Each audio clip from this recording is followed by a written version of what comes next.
When gold seekers were flooding the westward expansion in the U.S. territories in the late 1800s, other people saw rich opportunities in other industries that created new towns that eventually became ghosts. We'll show you one of them here on Ghost Towns and More.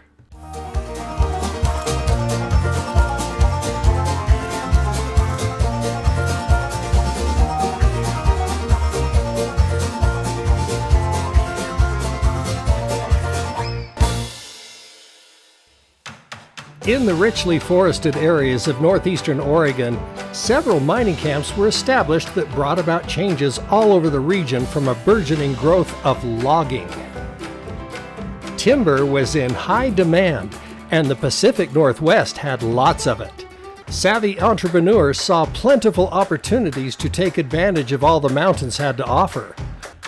One such logging camp turned settlement was Whitney, Oregon, located about 35 miles west of present-day Baker City.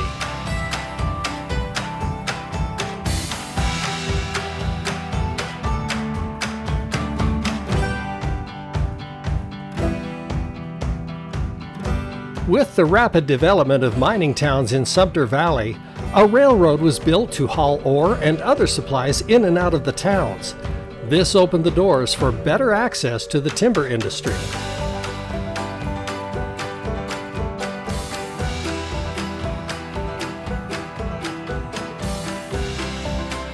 Charles Nibley and David Eccles, both businessmen from Utah, learned of a large block of available timber in northeastern Oregon and wasted no time in assembling others to form the Oregon Lumber Company and also later the Nibley Lumber Company, which secured the harvesting rights to the timber.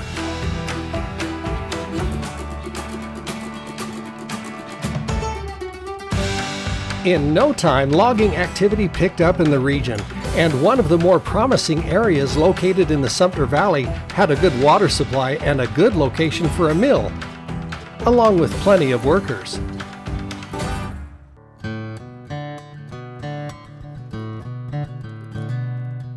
The new town was named Whitney after an early pioneer to the Baker County area.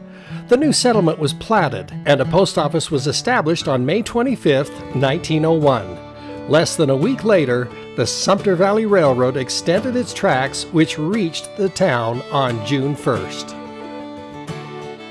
Whitney was always considered a small outpost town, but it was vital in distribution of goods that came to it from Baker City.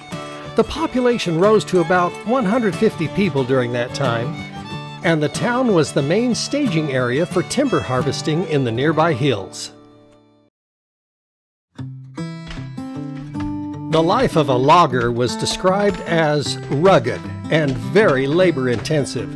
Loggers worked using primitive tools at first, then incorporated machinery such as a steam donkey to help load and transport heavy logs as they were cut down.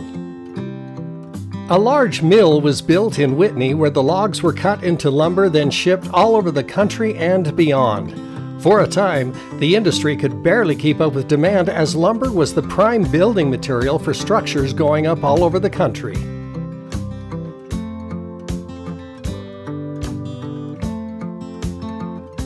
Because of the long hours and exhaustive labor efforts of loggers, cooks were needed back at town to provide for and feed the hungry workers.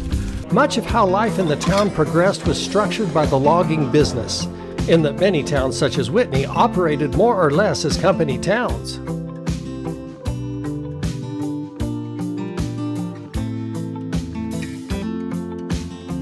As the railroad enjoyed busier and heavier freight, the railroad tracks soon began to wear out. One day, a freight train loaded with cattle crashed near the town, and 70 cows escaped into the trees. By some estimates, nearly half of the nation's lumber supplies were coming from the Pacific Northwest. Back then, environmental regulations were not in place to protect the land from overharvesting, and in some places, the removal of trees had devastating impacts. The Nibley Lumber Company built a second sawmill in Whitney in about 1910 as the supply of processed lumber was steady.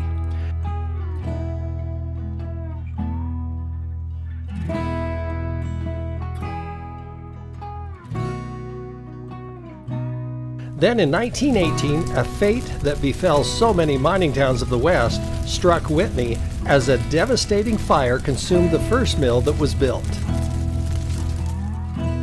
As the years passed, logging faced the struggles that were common to the industry throughout the nation. Logging was dangerous and even deadly. Workers formed unions, demanding better pay and safer working conditions. And when the economy suffered, so did the logging industry. With so many boom and bust towns of its day, Whitney would also be short-lived. As the trees cleared and demands for lumber in the area declined, people started to move away. With the onset of World War II, it was hard to find an area in the nation that wasn't affected by the war. By the 1940s, Whitney was in steep decline.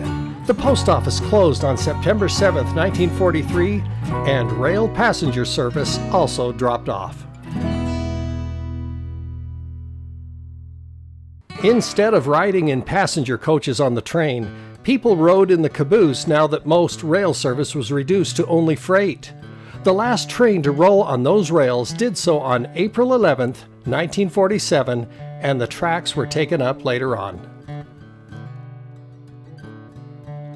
Although logging did continue in the area for some time, the railroad was eventually replaced by trucks.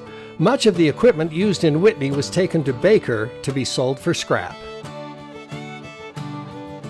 Today, Whitney is a quiet, lonely place with a few buildings in decay and a ghost of itself from the bustling industry it once was at the beginning of the 20th century.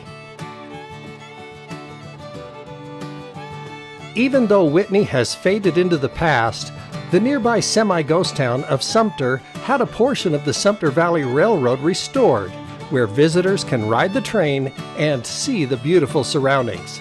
Also be sure to check out the museum in Baker City.